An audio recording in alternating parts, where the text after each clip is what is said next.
નમસ્કાર બાળ મિત્રો, બાલસભાના નવા એપિસોડ માટે રેડી? તો ચાલો આજની નવી વાર્તા ચક્કીબેન અને રાજા. એક હતા ચક્કીબેન, એ તો રોજ ચણવા જાય. ચણતા ચણતા એક દિવસ એને છે ને મસ્ત મજાનું મોતી મળ્યું. એટલું કલરફુલ, એટલું મસ્ત હતું. ચક્કીબેને તો લઈ લીધું અને નાકમાં પહેરી લીધું. અને પછી તો એવા ફૂલાય, આહા મારી પાસે તો મોતી આવી ગયું, કેવી સરસ લાગું છું એમ કરીને ફુર્ર કરતા તો ઝાડ ઉપર બેસી ગયા. હવે ત્યાંથી રાજા નીકળ્યા ને તો ચક્કીબેન તો ગાવા માંડ્યા, હું તો પન્નોતી મારા નાકે મોતી, હું તો પન્નોતી મારા નાકે મોતી. રાજાને તો સાંભળીને એટલો ગુસ્સો આવ્યો, પણ એ તો નીકળી ગયા. રાજા ગુસ્સે થયા ને તો ચક્કીબેનને મજા આવી કે કાલ પાછો ગુસ્સે કરાવીશ. બીજા દિવસે રાજા આવ્યા તો પાછા ચાલુ થઈ ગયા, હું છું પન્નોતી મારા નાકે મોતી, મારા નાકે મોતી. રાજાને તો એવો ગુસ્સો આજે આવ્યો ને, એણે તો સીધી ચક્કીને પકડી લીધી અને નાકમાંથી મોતી કાઢી લીધું. મોતી હશે તો ગાશે ને. ત્યાં તો ચક્કીબેન તો ઉઠતા ઉઠતા શું બોલ્યા ખબર છે? રાજા ભિખારી, મારું મોતી લઈ લીધું રાજા ભિખારી. રાજાને તો કેટલો ગુસ્સો આવ્યો, હું ભિખારી? હું રાજા છું, મારા મહેલમાં આટલા હીરા જવેરાત, અને મને ભિખારી કહે છે? મારે શું કરવું છે આટલા નાના મોતીને? હાલે તારું મોતી. એમ કરીને રાજાએ તો ચક્કીબેનને મોતી આપી દીધું. તો ચક્કીબેન તો પાછા ગાવા માંડ્યા, રાજા મારાથી બી ગયા, રાજા મારાથી બી ગયા, મોતી મને પાછું આપ્યું. રાજાને હવે તો આમ ગુસ્સો આવ્યો, એણે ચક્કીને પકડી લીધી, માથે મુંડન કરાવી નાખ્યું અને ચૂનો ચોપડી દીધો અને ઉડાડી દીધી. તો ચક્કીબેનને ગુસ્સો આવ્યો, એ કે મને આવી રીતે કર્યું છે ને. મનમાં શું બોલ્યા ખબર છે?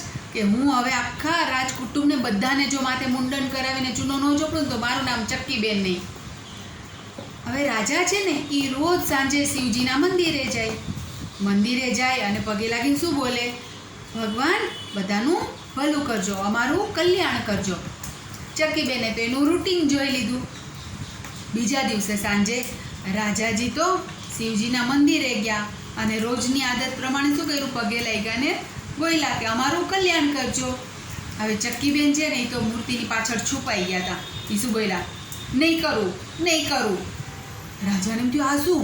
શિવજી બોલ્યા તો પાછા પગે લાગીને બોલ્યા, ભગવાન અમારું કલ્યાણ કરજો.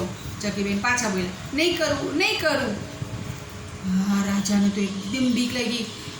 એ કે માફ કરો ભગવાન, તમે કહેશો એ કરીશ, પણ અમારું કલ્યાણ કરો. ચક્કીબેન પાછળથી બોલ્યા, જાઓ ઘરે જાઓ, આખા કુટુંબમાં બધાએ માથે મુંડન કરી ચૂનો ચોપડી અને મને પગે લાગવા આવો, પછી હું કલ્યાણ કરીશ. રાજા તો ઘરે ગયા અને રાજકુમાર અને બધા જે પણ પરિવારના હતા ને સભ્યો, બધે માથે મુંડન કર્યું ને માથે ચૂનો ચોપડ્યો. અને પછી બીજા દિવસે શિવજીના મંદિરે ગયા તો શું કર્યું? પગે લાગીને કે કલ્યાણ કરજો. ત્યાં તો ચક્કીબેન ઉડીને બહાર આવ્યા એકદમ જ, અને દૂર ઝાડ ઉપર જઈને શું બોલ્યા?